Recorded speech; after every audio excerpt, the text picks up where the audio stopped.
पहले सभी राजनीतिक दलों की तरफ से जोड़ तोड़ की राजनीति का दौर जारी है। सभी पार्टियां अपने गठबंधन को मजबूत करने में लगी हुई हैं। तो वहीं बनते बिगड़ते राजनीतिक समीकरणों के बीच आज ब्राह्मण कहां है? इस बार ब्राह्मण बीजेपी के खिलाफ बताए जा रहे हैं। इसलिए बीजेपी ने एक कमेटी बनाई है। लेकिन सही कहें तो ये यूपी की गद्दी का ब्राह्मण शून्यकाल चल रहा है। दरअसल उत्तर प्रदेश में विधानसभा चुनाव होने हैं। चुनाव की तारीखों का ऐलान हो चुका है। इस वजह से प्रदेश में राजनीति तेज हो गई है। यहां कभी भी विकास के नाम पर चुनाव नहीं जीता जा सकता है। यहां हर जाति विशेष को उसके वोट प्रतिशत के आधार पर ही राजनीतिक दल अपनी तरफ खींचने की भरपूर कोशिश करते हैं।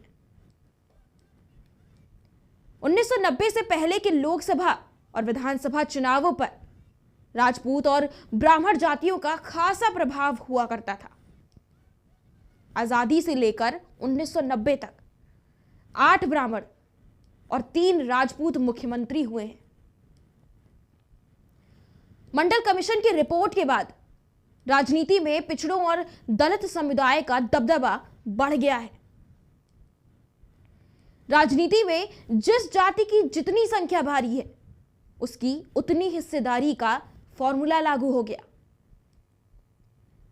उत्तर प्रदेश में मुख्यमंत्रियों के 2 काल हैं।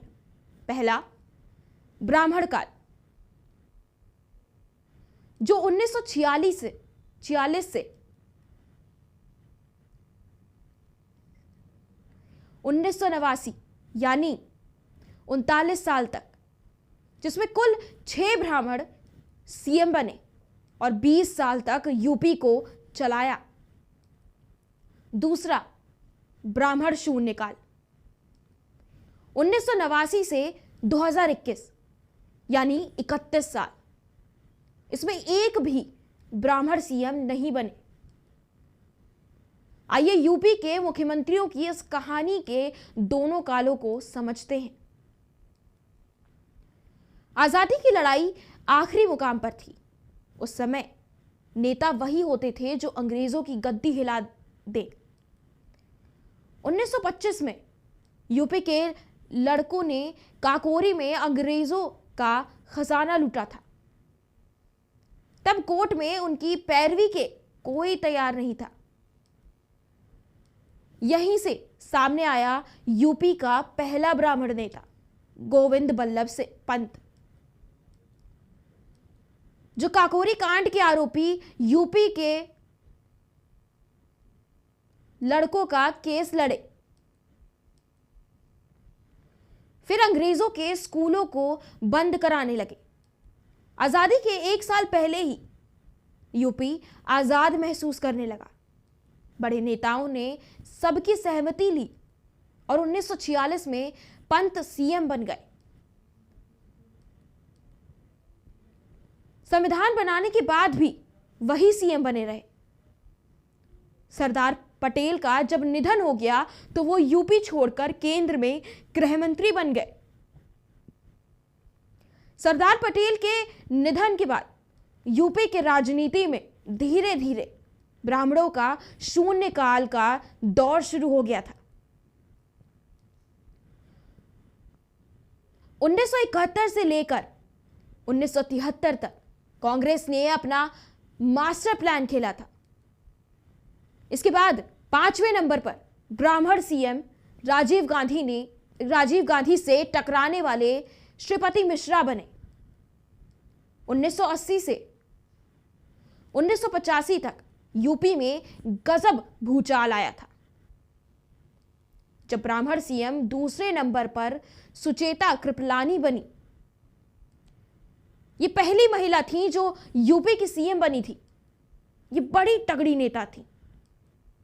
1936 में 20 साल बड़े आचार्य कृपलानी से शादी की। तब गांधी इनके विरोध में थे, लेकिन 1946 में खुद गांधी ने कहा कि मेरा साथ दो। तब 1952 चुनाव आए तो इनके पति की नेहरू से पटरी बिगड़ गई तो इन्होंने कांग्रेस छोड़ दी। फिर पति की भी नहीं मानी और 1957 में कांग्रेस लौट आई। बीएचयू में कई साल लेक्चरार रही थी। यूपी वालों को समझती थी। एक के बाद एक चुनाव लड़ती गई, हर बार जीत मिलती गई। 1963 में कांग्रेस जीती तो बुलाकर इनको सीएम बनाया गया। इनके बाद ब्राह्मण सीएम तीसरे नंबर पर बनारस के कमलापति त्रिपाठी बने। ये खाटी बनारस थे, पढ़ते लिखते थे, ये अखबार में पत्रकार रहे, किताबें लिखी। नेता तो आजादी की लड़ाई में ही बन गए थे। ये खरगोश नहीं बल्कि कछुआ की चाल चलते थे। धीरे धीरे कद बढ़ाते गए। 1971 में कांग्रेस ने चुनाव जीता तो कमलापति की अनदेखी नहीं कर सकी, सीएम बना दिया। लेकिन इनकी सरकार में पुलिस ने विद्रोह कर दिया। इसे पीएसी विद्रोह कहते हैं। 5 दिन तक पुलिस ने काम नहीं किया, पूरी व्यवस्था ढह गई। भ्रष्टाचार के आरोप लगे। केंद्र में इंदिरा विरोध बढ़ रहा था। यूपी में कांग्रेस अधमरी हो गई और चुनाव आ गए।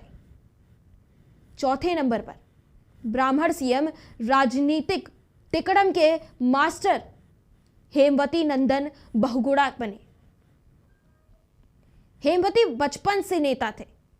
अपनी बात मनवाने के लिए घर के बच्चों को अपने साथ खड़ा कर लेते थे। पढ़ने गए तो वहां छात्र नेता बन गए। आजादी की लड़ाई में गरम दल नेताओं के साथ रहे।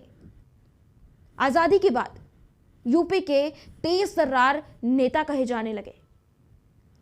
कमलापति के शासन में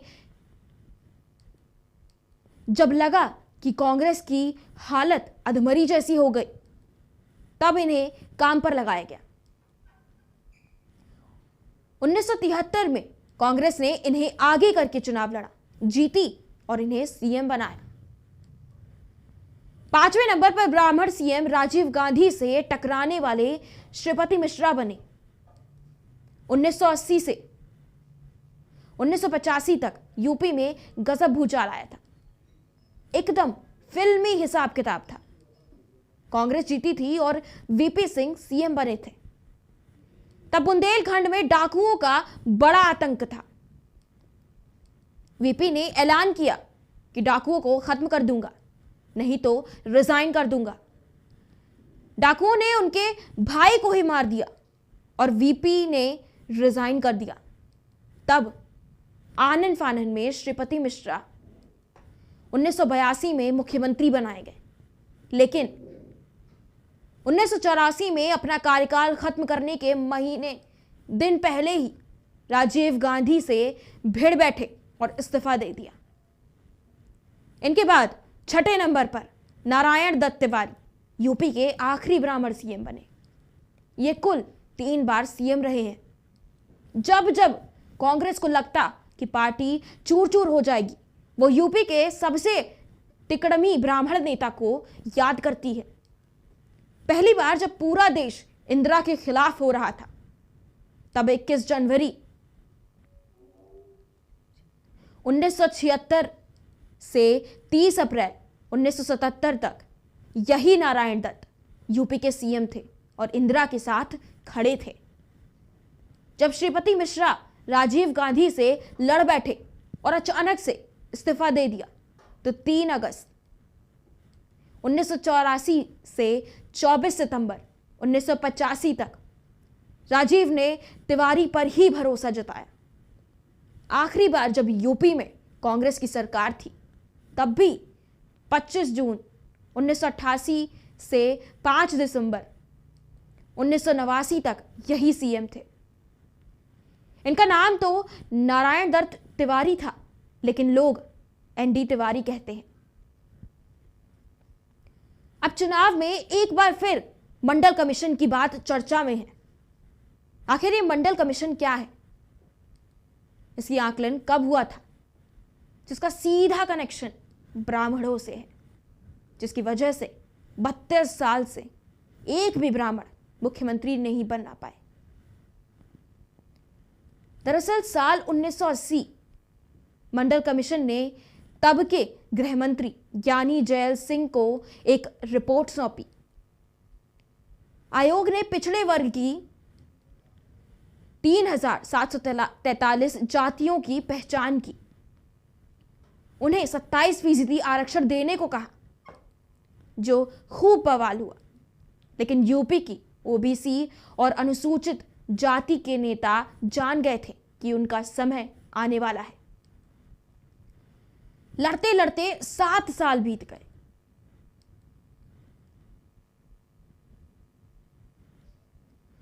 साल 1987 कानपुर, शहर कानपुर, कस्बा अकबरपुर, मुलायम सिंह यादव एक क्रांति रथ लेकर निकले। पूरे प्रदेश में रथ रथ घूमने लगे। जब बांदा पहुंचे तो रथ पर खूब पत्थर फेंके गए। मुलायम को भी चोटें आई, पर उनका कहना था, मुलायम सिंह यादव जिंदा रहे ना रहे, क्रांति रथ का पहिया चलता रहेगा। हुआ भी यही, न रथ रुका न मुलायम। 5 दिसंबर 1989 को मुलायम सिंह जनता दल से सीएम बने। जब मंडल कमीशन लागू होने से ब्राह्मणों को सबसे तगड़ा झटका लगा। 13 अगस्त 1990 को वो दिन आ ही गया जिसने ब्राह्मणों को 32 साल से सीएम की कुर्सी से दूर रखा हुआ है। हुआ यह था कि वीपी सिंह पीएम की कुर्सी पर थे। वो खुद तो ठाकुर जाति से आते थे, लेकिन उन्होंने मंडल कमीशन की सिफारिशें लागू कर दी। तब से अब तक सिर्फ ठाकुर, यादव या अनुसूचित जाति के ही सीएम बने हैं। भारतीय जनता पार्टी यानी बीजेपी ने 1989 के बाद से अब तक प्रदेश में 4 बार सरकार बनाई है। इसमें उसने 2 ठाकुर और 1 बनिया और 1 लोधी राजपूत को मौका दिया। सपा ने दोनों यादव और बसपा ने इकलौती अनुसूचित जाति से सीएम चुना। फिलहाल ब्राह्मणों की हालत जिधर ऊंट बैठे उधर बैठ जाओ की तरह हो गई थी। अब यूपी की राजनीति में कोई बड़ा ब्राह्मण चेहरा नहीं है जो सीएम की दौड़ में दिखाई दे रहा हो। कुछ दिन पहले ही ब्राह्मण वोटरों को लुभाने के लिए बीजेपी ने कमेटी बनाई थी, लेकिन उसमें कोई सीएम बनने वाला चेहरा नहीं है। कहते हैं कि 2007 चुनाव में बहुत हद तक ब्राह्मण बसपा के साथ हो गए थे, तब मायावती की सरकार बनी थी।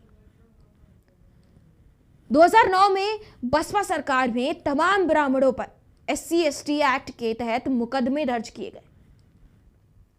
इससे ब्राह्मण नाराज हो गए और 2012 विधानसभा चुनाव में सपा के साथ जा मिले। लेकिन यादववाद के विरोध में 2017 में ब्राह्मणों ने भाजपा को समर्थन दिया। वहीं 2022 विधानसभा चुनाव में ब्राह्मण बीजेपी के भी खिलाफ बताए जा रहे हैं। इसलिए बीजेपी ने एक कमेटी बनाई है। लेकिन सही कहें तो ये यूपी की गद्दी का ब्राह्मण शून्य काल चल रहा है।